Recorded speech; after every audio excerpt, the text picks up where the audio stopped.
अस्सलाम वालेकुम। मेरा नाम डॉक्टर मोहम्मद अब्बास मिरानी है और मैं माहिर अमराज बचगान के तौर पे काम कर रहा हूं। और आजकल के जो सीज़न में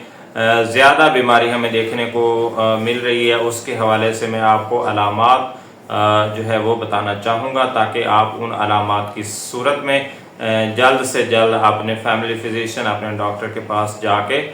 उसका हल जो है वो तलाश कर सकें। तो फर्स्ट ऑफ ऑल, जैसे बरसात का मौसम है तो इसमें मच्छरों की अफजाइश होती है, तो उसके साथ ही मलेरिया का जो ट्रेंड है वो हमें ज़्यादा देखने को मिलता है। तो मलेरिया में हमने कौन सी अलामात जो है वो नोट करना होती हैं। तो मलेरिया का बुखार अगर सस्पेक्टेड हो, शक हो कि हमें मलेरिया हो सकता है, तो फर्स्ट ऑफ ऑल आपको जो उसमें अलामात नज़र आएंगी वो ये है कि आपको जो बुखार होगा वो बहुत तेज़ किस्म का होगा, और वो बुखार जो है वो आपको वक्फे वक्फे से होगा। देहातों में आमतौर पे इसको बारी का बुखार भी कहा जाता है, यानी एक दिन बुखार होता है और अगले दिन बुखार नहीं होता। और इसी तरह जब बुखार होता है तो उसके जो दरमियान के जो फीवर फ्री इंटरवल्स हैं वो भी उसमें देखने को मिलते हैं। मतलब मुसलसल बुखार नहीं होता, बल्कि एक दिन में जो है ये चंद घंटे के लिए होगा और फिर उसमें कमी आ जाएगी और बिलाखिर वो ख़त्म हो जाएगा। फिर उसकी जो बारी आएगी वो नेक्स्ट एक दिन छोड़ के थर्ड डे पे आएगी। इसी तरह 2 या 3 किस्म के और जो मलेरिया की टाइप्स हैं उनमें भी मुख्तलिफ किस्म का जो सर्केडियन साइकिल है, यानी रोज़ाना का साइकिल, वो देखने को मिलता है। किसी में 2 दिन का वक्फा होता है और किसी में 3 दिन का वक्फा भी होता है। तो बुखार के साथ साथ जो बुखार है यानी वो इंटरमिटेंट है, और उसके साथ साथ हमें जो है वो सर्दी लगना, कपकपी तारी होना, या जैसे बच्चा जो है वो ठठरता है या बड़ा ठठरता है, वो उस तरह की आपको अलामत उसके ठठरने की दिखाई देगी, यानी वो बहुत ज़्यादा ठंडा हो जाता है और उसको सर्दी लगने लग जाती है। तो इसमें जो पेशेंट है वो मोस्टली आके यही बताता है कि इसको हमारी जो सराय की ज़बान है उसमें सी कहा जाता है, सिया जो है वो लग गया है। इसी तरह सर्दी लगने के साथ साथ जो उसमें और अलामत नज़र आती है वो ये होती है कि बुखार जो है फिर यकदम तेज़ हो जाता है और उसके आखिर में फिर पसीना आता है और फिर बुखार ख़त्म हो जाता है।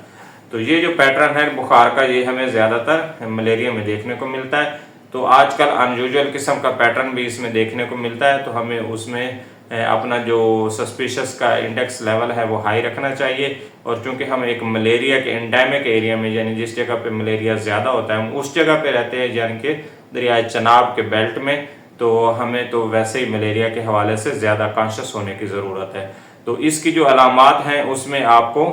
तेज़ बुखार का होना, वक्फे से बुखार होना यानी बारी का बुखार होना, और बुखार के साथ सर्दी का लगना, और सर्दी लगने के बाद शदीद किस्म का पसीना आना और बुखार का उतर जाना। इसके अलावा इसकी जो ख़ास बात है वो ये है कि इस बुखार के अंदर जो है बुखार होने के अलावा, मलेरिया बुखार में जो बुखार होने के अलावा है वो कोई भी आपको अलामत नज़र नहीं आती, इसलिए इसको फ़ीवर विदाउट फोकस कहा जाता है। यानी कि ऐसा फ़ीवर जिसका कोई फोकस नज़र ना आ रहा हो। मोस्टली जो फ़ीवर होते हैं उसका कोई ना कोई फोकस नज़र आता है, या पेट के मसले होते हैं, या छाती के मसले होते हैं, या गले के मसले होते हैं, या